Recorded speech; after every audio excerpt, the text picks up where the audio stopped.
everyone! So today I am starting a new series on my channel called Systems of Speciesism that I'm really excited about, where I'll be exploring how animals are negatively impacted by our systems of power. So each video will focus on one oppression. Today's video is going to be about how ableism hurts animals. But in the future, I want to make videos about how the gender binary hurts animals, how ageism hurts animals, how white supremacy or mass incarceration or homelessness or sexism, or possible topics are really endless. So if you have a request of a specific oppression that you'd like to see me tackle from this angle, please comment it down below and we can get ideas started. So this video seeks to identify animals as subjects of ableism. This video was very largely inspired by this book called Beasts of Burden, Animal and Disability Liberation by Senora Taylor. So I'll be referring to it a lot throughout this video. I'm only going to be tackling like a fraction of the connections that she makes between ableism and speciesism in this book. So if you want to learn more and you enjoyed today's video, I highly encourage picking up a copy because it was really incredible. So with all that said, let's get started. So for anyone that may not be familiar with the word ableism, ableism is discrimination or social prejudice against disabled individuals. Ableism stems from the pervasive belief that disabled people are abnormal, unhealthy, and in need of a cure. So this view is predominantly referred to as the medical model of disability.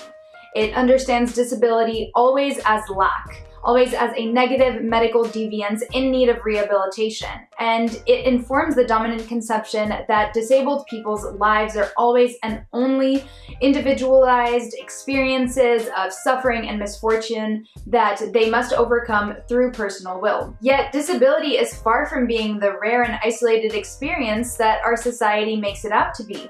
I learned while reading this book that disabled people are actually the world's largest minority, representing between 15 and 20% of the human population.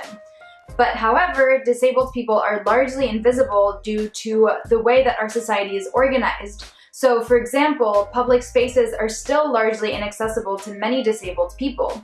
Another example is the fact that millions of them are locked away in nursery homes and medical facilities and are thus barred from participating in our society. There's also 88% of disabled people who have disabilities that are invisible, which means that we actually interact with way more disabled people on a daily basis than we are aware of. On the whole, disabled people suffer from higher rates of incarceration, abuse, police brutality, unemployment, poverty, homelessness, hate crimes than their non-disabled counterparts. In light of these facts, many disability activists advocate for recognizing disability as first and foremost a social justice issue rather than exclusively a medical issue.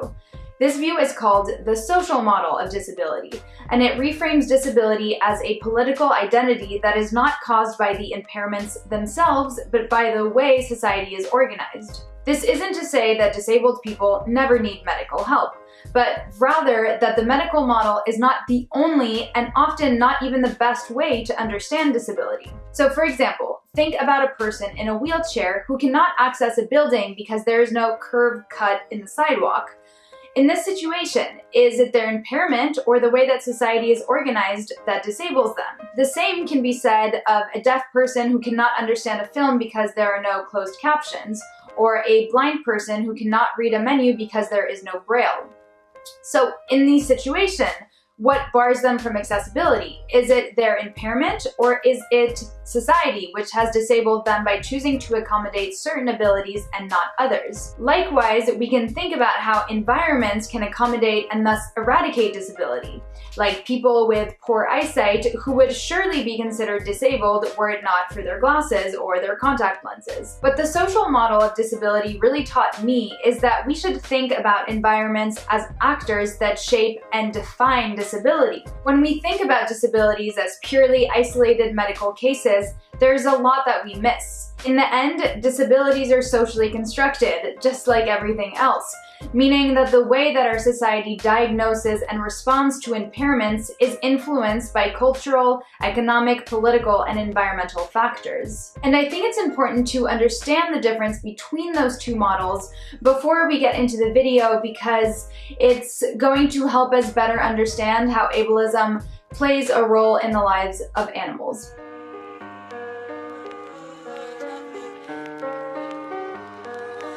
Firstly, the vast majority of animals are literally bred to be disabled. For example, broiler chickens have been bred to grow twice the size in half the time and develop breasts 80% larger than their normal size. This excessively rapid growth and front heaviness leads to a variety of bone diseases, excessive pain, lameness, and sudden death syndrome. Laying hens have also been intensively bred to lay 250 eggs per year compared to wild hens who lay between 10 and 15 a year.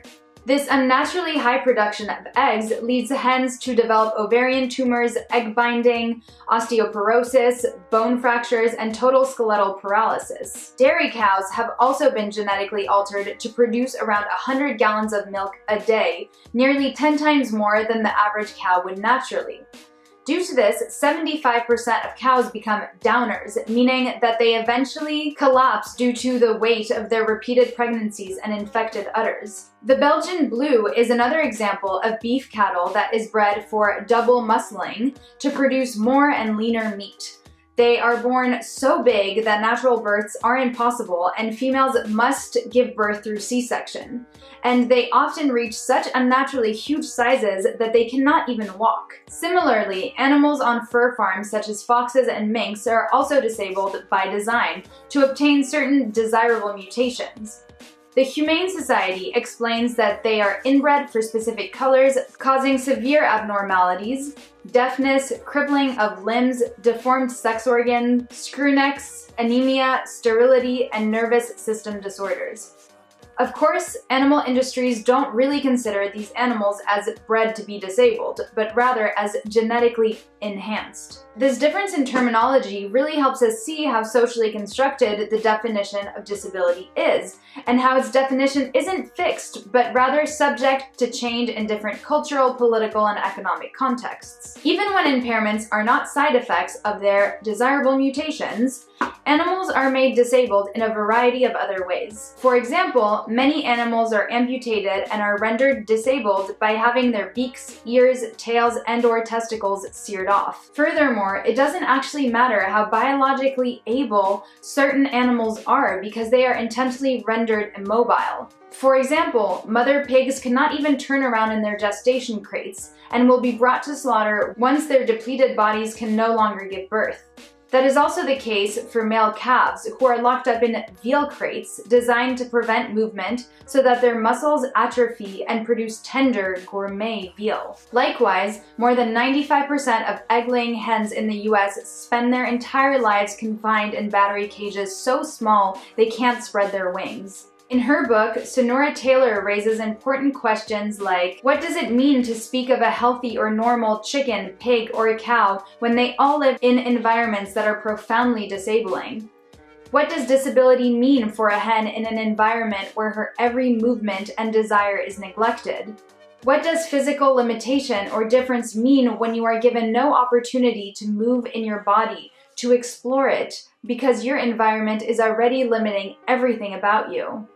Indeed, we can ask ourselves, does it really matter if an animal is impaired due to genetic mutations or to a disabling environment? And if it does, to what extent? What are the ways in which we can separate the biological from the social aspect of their disability? And what are the ways in which this separation is impossible or irrelevant? The social model of disability helps us ask important questions about how ableism shapes the oppression of animals. Animal industries also mentally disable animals on a massive scale. In her book, Animal Madness: How Anxious Dogs, Compulsive Parrots, and Elephants in Recovery Help Us Understand Ourselves, Laurel Breitman describes how confinement in small and unstimulating environments leads animals to develop a huge range of psychosis, such as repetitive behaviors that serve no apparent purpose, self-mutilation, trichotillomania, which is repetitive hair plucking, and the regurgitation and reingestation of their food. This is especially common in zoos, where the majority of animals exhibit some form or another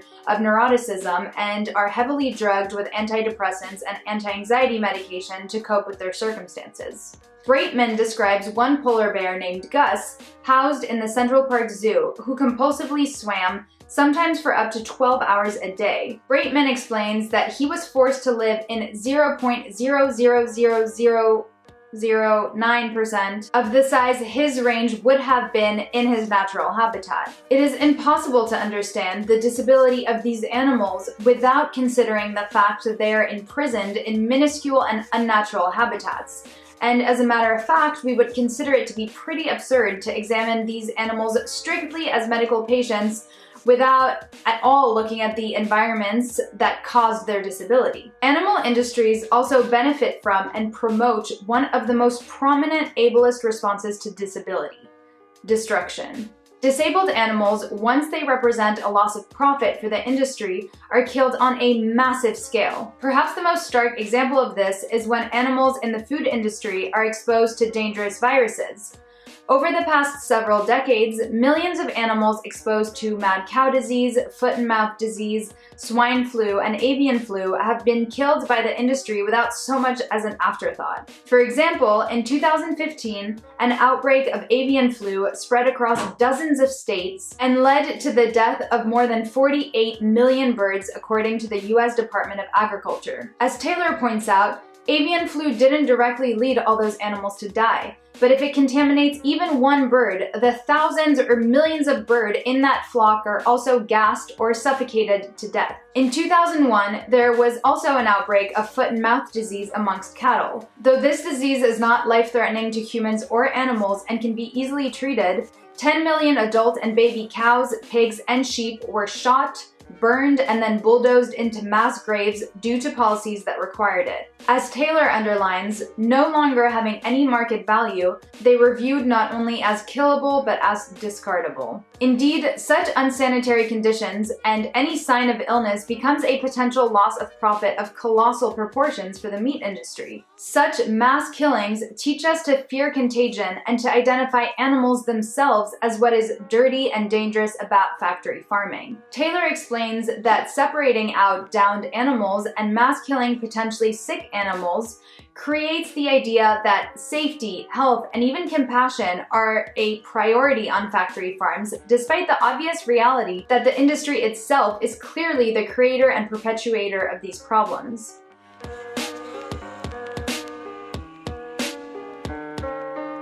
In direct contrast to seeing disabled animals as generally worthless, dangerous, and filthy, there is the off chance that a disabled animal will be spared from this fate and instead be celebrated as exceptional for no apparent reason other than being disabled. These token animals become symbols of courage, compassion, and inspiration in popular culture. There's an entire genre of articles, videos, and documentaries celebrating such animals. For example, there was Chris P. Bacon, don't even get me started on the name, a pig born with no hind legs that took the internet by storm when a video of him using a wheelchair went viral on the internet.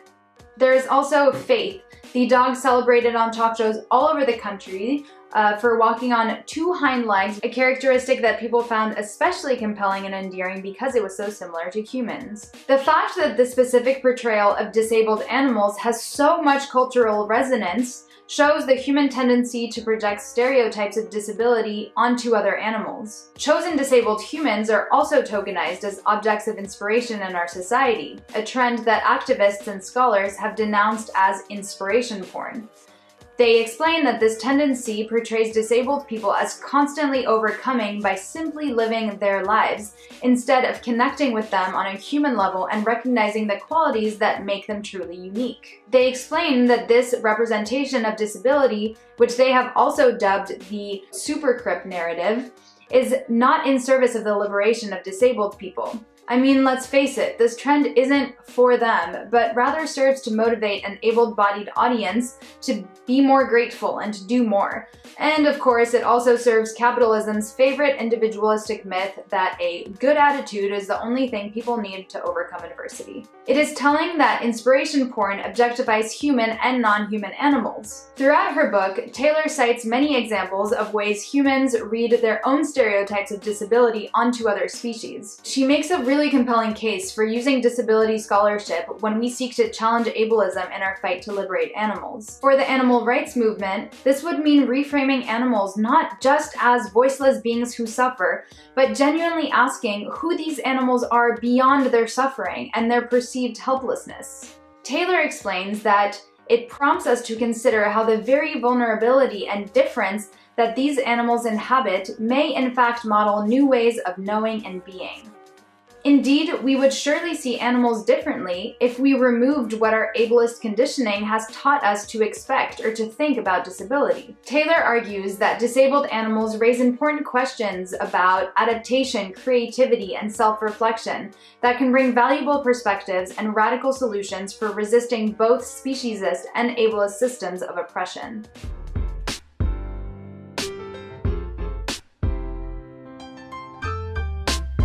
Throughout history, we can see that the biological, cognitive, and psychological normalcy that ableism perpetuates is crucial to upholding speciesism. These norms help us rank the value of beings from most important, and therefore more human, to least important, and therefore more animal. As disability studies scholar Harold Bramwell explains, the very same notion of the able individual that marginalizes people with disabilities also does so to animals. So I'll start by talking about how philosophy and science have perpetuated ableism and speciesism by establishing a correct erect posture.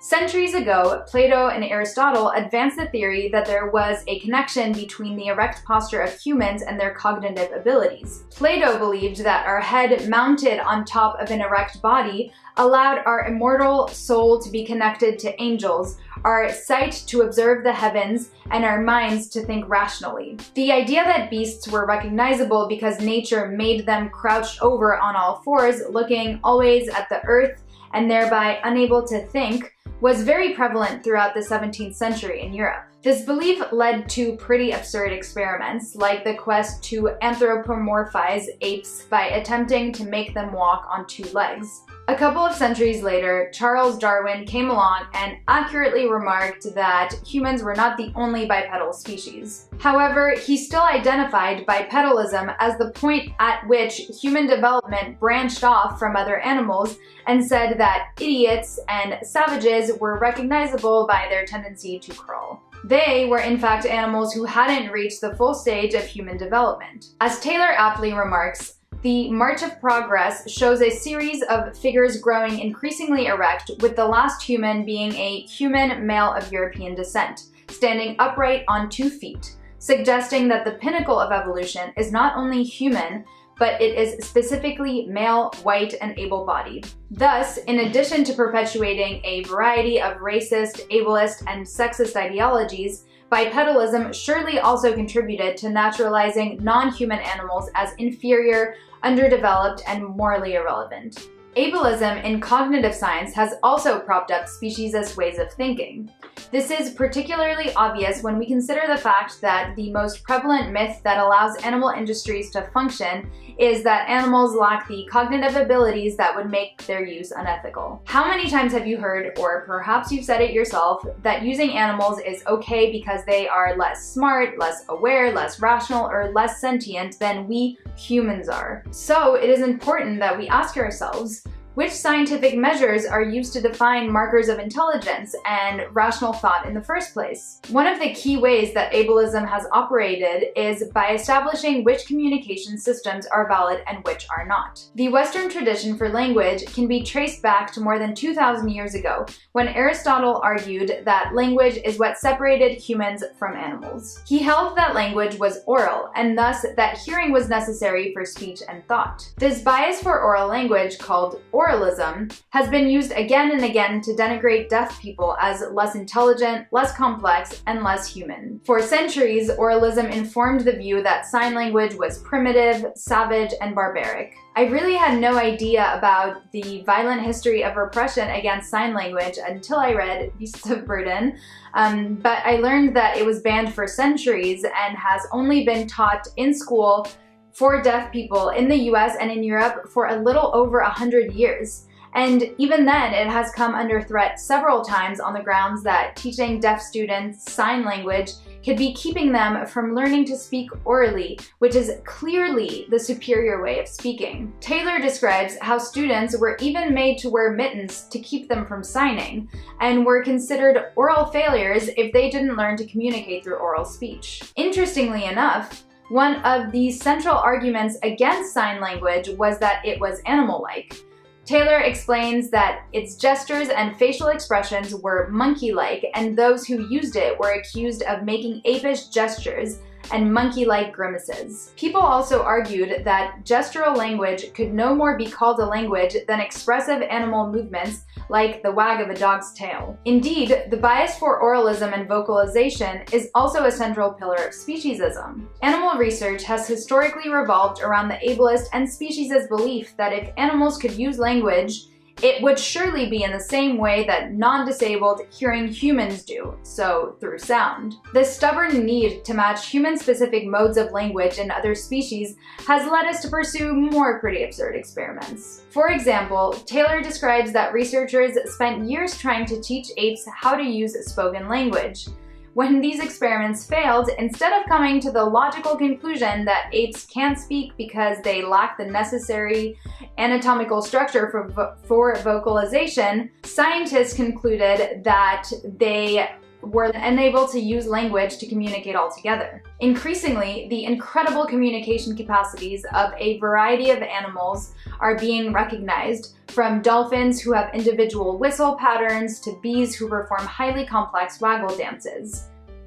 However, these communication methods are still not recognized as true language by most scientists. As Taylor accurately remarks, the view that language is uniquely human is, of course, to our advantage. Our devaluation of animals is also anchored in the hierarchies we use to rank human intelligence. Neurotypicalism is a term used by many disability activists, scholars, and scientists to describe how society privileges one type of brain structure to devalue other forms of cognitive processing, notably autistic brain structures. In addition to shedding valuable insight on how ableism functions in human populations, the neurodiversity approach to learning and disability can also help us understand the ways in which we judge animals by establishing hierarchies in cognitive abilities. Indeed, Taylor writes that, presumed to be deficient in human markers of intelligence, animals are understood, to put it bluntly, as stupid.